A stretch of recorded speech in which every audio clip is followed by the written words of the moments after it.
Hey everyone, it's Tutor Martin and let's talk about cardiac dysrhythmias. These are basically irregularities in your heart's rhythm. Think of it like your heart's got its own metronome, keeping everything in sync. When that metronome goes wonky, you get a dysrhythmia. Now, these dysrhythmias, they're not all created equal. Some are totally harmless, like a little flutter you might not even notice. Others, well, they can be real trouble, even life-threatening. That's why we need to understand them, especially if you're studying for the NCLEX. So, what causes these rhythm hiccups? It all boils down to disruptions in the heart's electrical conduction system. This system is like the wiring that keeps your heart beating in a nice, steady pattern. When there's a short circuit or a break in the line, the signals get messed up and boom, dysrhythmia. We classify these dysrhythmias based on where they originate in the heart: the sinoatrial node, the atrioventricular node, the atrial tissue, the ventricular tissue, or the junctional tissue. Each location has its own set of characteristics and implications for treatment. So, buckle up, because we're diving deep into the world of dysrhythmias.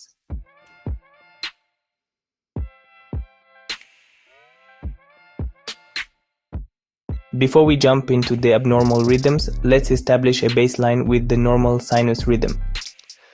This is the gold standard, the rhythm we want to see on an EKG.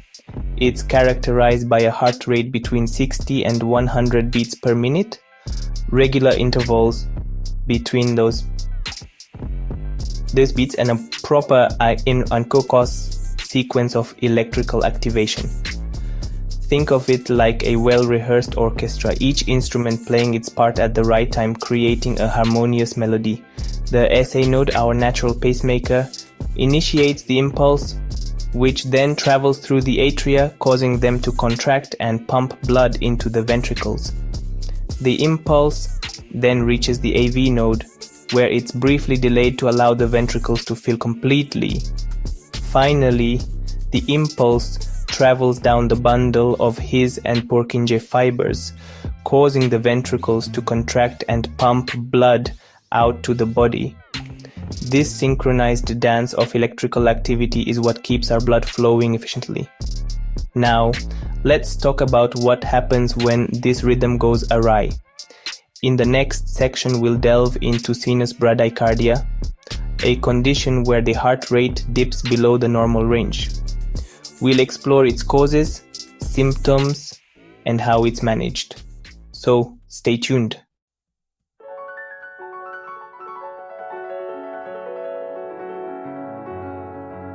Sinus bradycardia. It's all in the name. Brady meaning slow and cardia referring to the heart. We are talking about a heart rate slower than 60 beats per minute, originating from the sinus node, but still following the normal conduction pathway. Now you might think, slow heart rate, that's gotta be bad, right? Well, not always. For some, especially athletes, a slower heart rate can be perfectly normal, a sign of excellent cardiovascular fitness. But for others, it can signal an underlying issue. Think about it. If your heart's beating too slowly, it might not be pumping enough blood to meet your body's demands. This can lead to fatigue, dizziness, shortness of breath, even fainting. Not exactly a walk in the park. So, what causes this sluggish heart rate? A whole host of things, from medications like beta blockers to medical conditions like hypothyroidism, even increased intracranial pressure. Identifying the root cause is key to effective treatment. We'll discuss the nursing interventions and treatments for sinus bradycardia in the next section, so stick around.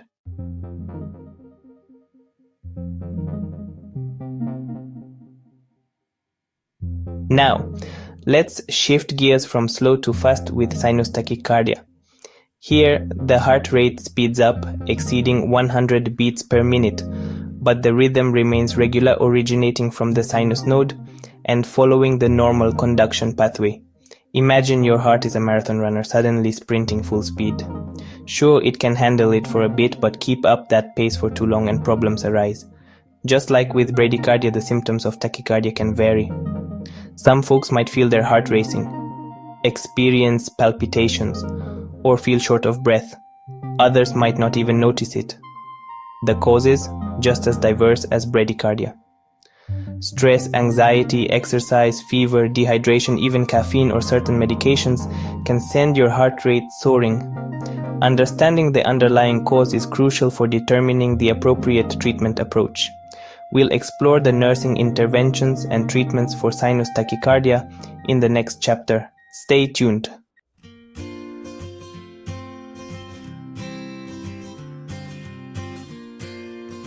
Let's dive into the world of atrial dysrhythmias, starting with premature atrial complexes or PACs. These are extra heartbeats that originate in the atria, occurring earlier than the expected beat in a normal sinus rhythm. Think of it like a hiccup in your heartbeat. Most of the time, these extra beats are harmless, like a brief interruption in the rhythm of your heart. You might not even feel them, or you might sense a fluttering or a skipped beat. But why do they happen? Well, several factors can trigger PACs, including stress, caffeine, nicotine, alcohol, electrolyte imbalances, and even heart disease. In many cases, PACs are benign and require no treatment. However, if you're experiencing frequent PACs, or if they're accompanied by other symptoms, it's essential to consult your healthcare provider.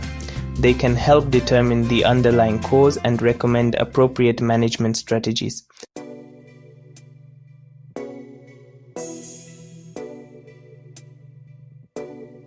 Moving on to a more persistent atrial dysrhythmia, we have atrial flutter.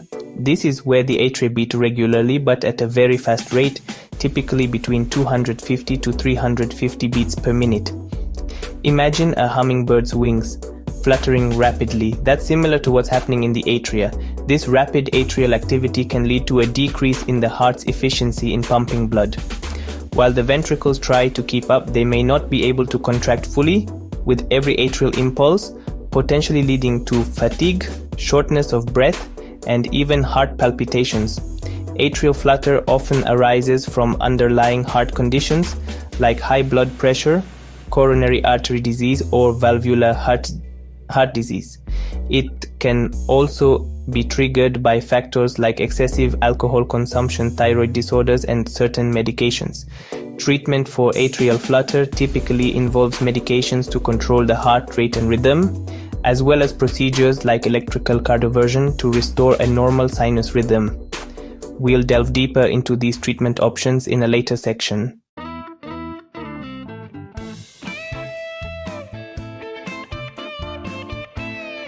Now, let's talk about atrial fibrillation, or AFib, one of the most common heart rhythm disorders. Unlike the organized chaos of atrial flutter, AFib is characterized by rapid and irregular electrical activity in the atria. Imagine a room full of people all talking at once. That's the kind of chaotic electrical activity happening in the atria during AFib. This chaotic rhythm prevents the atria from contracting effectively, leading to a decrease in the heart's overall pumping efficiency. AFib can be paroxysmal, meaning it comes and goes, or persistent, meaning it's continuous.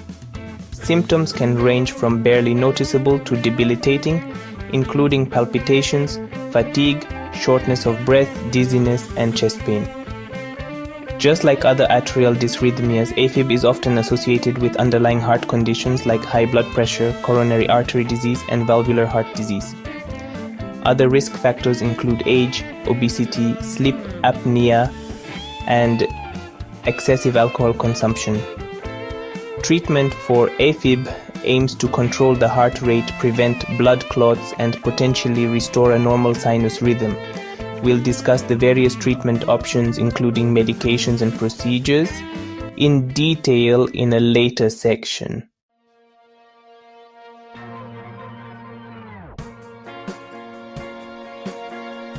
Alright, future nurses, let's dive into some serious stuff. Ventricular dysrhythmias. These originate in the ventricles, the heart's powerhouses, and can be pretty dangerous. We're talking about irregular heartbeats that can mess with the heart's ability to pump blood effectively. First up, premature ventricular contractions or PVCs. Imagine your heart is a metronome keeping a steady beat. Now throw in an extra beat out of nowhere, that's a PVC. On an EKG, you'll see a wide and bizarre-looking QRS complex, totally different from the normal ones. Now, a single PVC here and there might not be a big deal, especially in someone with a healthy heart. But hold on, if someone's throwing a lot of PVCs, or if they have underlying heart conditions, things can get dicey. They might feel palpitations, like their heart is doing a little flip-flop in their chest. In severe cases, PVCs can lead to more serious ventricular dysrhythmias, like ventricular tachycardia. Speaking of ventricular tachycardia, or VTach, this rhythm is like the heart stuck in fast forward. We're talking about 3 or more PVCs in a row, at a rate greater than 100 beats per minute. This rapid rhythm can prevent the ventricles from filling up properly with blood, leading to a drop in blood pressure and potentially a medical emergency.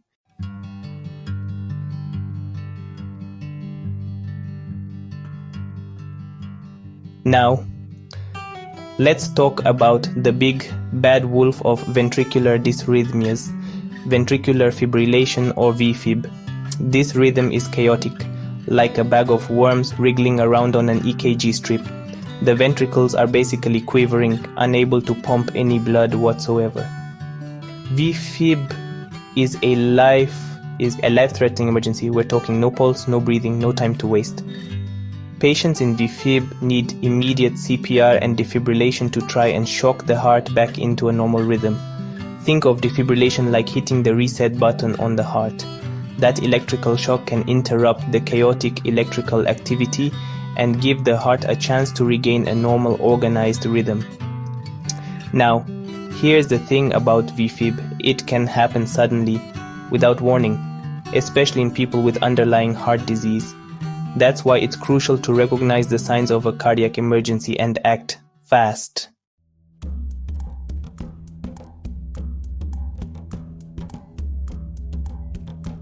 Last but not least, we have asystole, which is as flatline as it gets. No electrical activity, no heartbeat, no pulse. It's the complete cessation of heart function. Asystole is a dire situation, often marking the end of life. Now for you NCLEX warriors, remember that asystole is not a shockable rhythm. Why? Because there's no electrical activity to shock back into a normal rhythm. Treatment focuses on high-quality CPR and medications like epinephrine to try and jumpstart the heart. When it comes to ventricular dysrhythmias, your NCLEX exam will focus on recognizing these rhythms on an EKG, understanding the potential complications, and knowing the appropriate nursing interventions. You'll need to be able to differentiate between stable and unstable rhythms, prioritize care, and anticipate potential complications. Remember, early recognition and intervention are key when it comes to managing ventricular dysrhythmias. Stay vigilant, know your EKGs, and be prepared to act fast.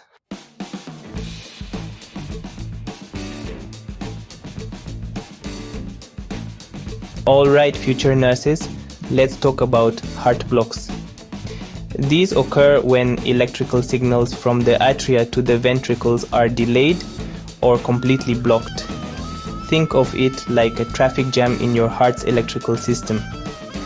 Now, the AV node, that's the atrioventricular node, usually acts like a smooth traffic controller, making sure impulses travel from the atria to the ventricles efficiently. But with heart blocks, there's a disruption in this flow. This can lead to a slower heart rate, and in severe cases, it can even prevent the ventricles from pumping blood effectively. That's why understanding heart blocks is crucial for providing excellent patient care. We classify heart blocks into 3 main types: first degree, second degree, and third degree, each with its own characteristics and levels of severity. So let's dive into each type and break them down for your NCLEX prep with Tutor Martin.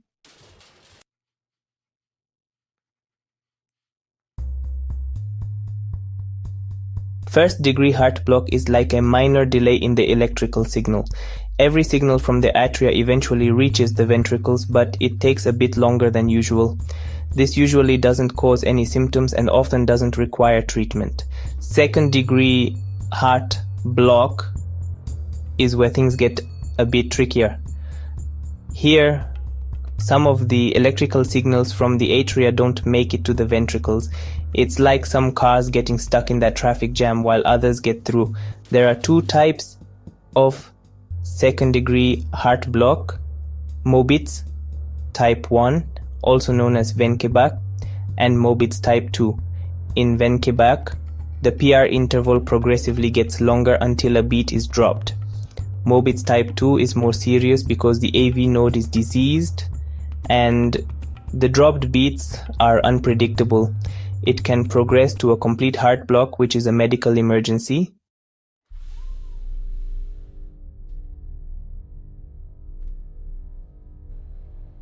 Now, third degree heart block, also known as complete heart block, is the most serious type. Here, the electrical signals from the atria are completely blocked from reaching the ventricles. It's like the traffic jam is so bad that no cars can get through. In this case, the ventricles may start beating on their own, but at a much slower rate. This can lead to dizziness, fainting, and even heart failure. Treatment for third degree heart block usually involves a pacemaker.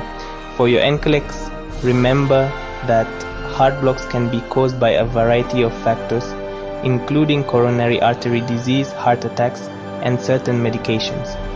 You'll need to know how to identify the different types of heart blocks on an EKG and understand the appropriate nursing interventions and treatments.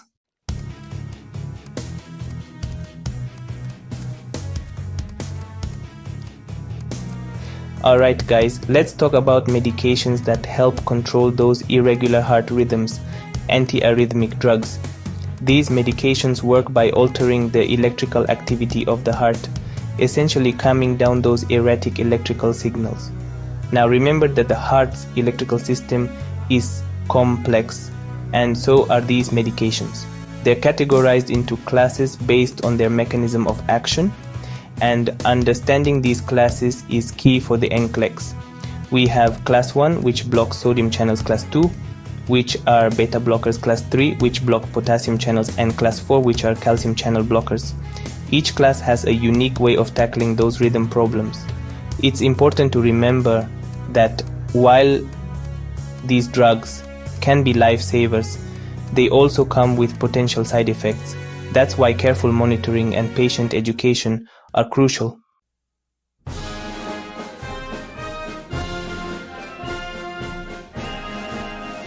Let's start with class 1 antiarrhythmics. These medications work by blocking sodium channels in the heart, which slows down the conduction of electrical impulses. Think of it like slowing down the speed limit on those electrical highways in the heart. Class 1 drugs are further divided into subclasses IA, IB, and IC, each with subtle differences in their actions. For example, class IA drugs like procainamide are used for both atrial and ventricular arrhythmias, while class IB drugs like lidocaine are primarily used for ventricular arrhythmias. Now, moving on to class 2 antiarrhythmics, the beta blockers. You might recognize some familiar names here like metoprolol or propranolol. These medications work by blocking the effects of adrenaline on the heart, slowing down the heart rate and reducing blood pressure. Beta blockers are commonly used for atrial fibrillation, atrial flutter, and supraventricular tachycardia. They're like putting the brakes on an overactive heart, helping it to chill out a bit.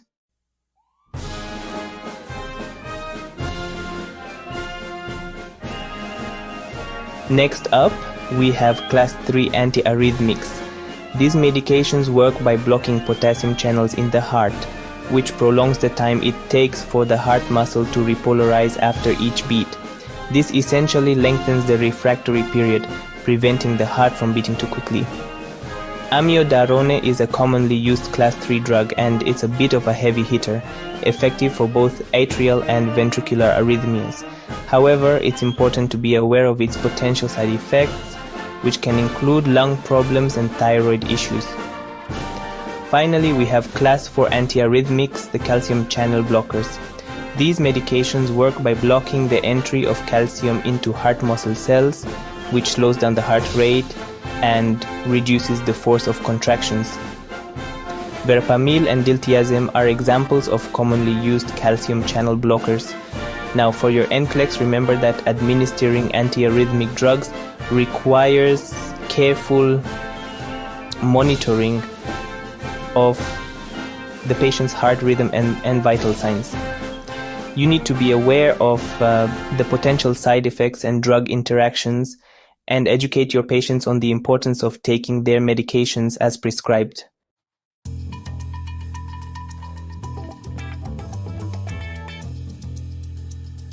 And there you have it, future nurses. We've covered a lot of ground in this series on mastering dysrhythmias for the NCLEX. Remember, understanding the different types of arrhythmias, their causes and treatments is crucial for providing safe and effective patient care. Make sure you review the material, practice EKG interpretation, and familiarize yourself with the various medications used to manage arrhythmias. And don't forget to check out the resources in the description box for further learning. Keep studying hard, stay focused, and I'm confident you'll ace that NCLEX. This is Tutor Martin reminding you to stay healthy and keep those hearts happy.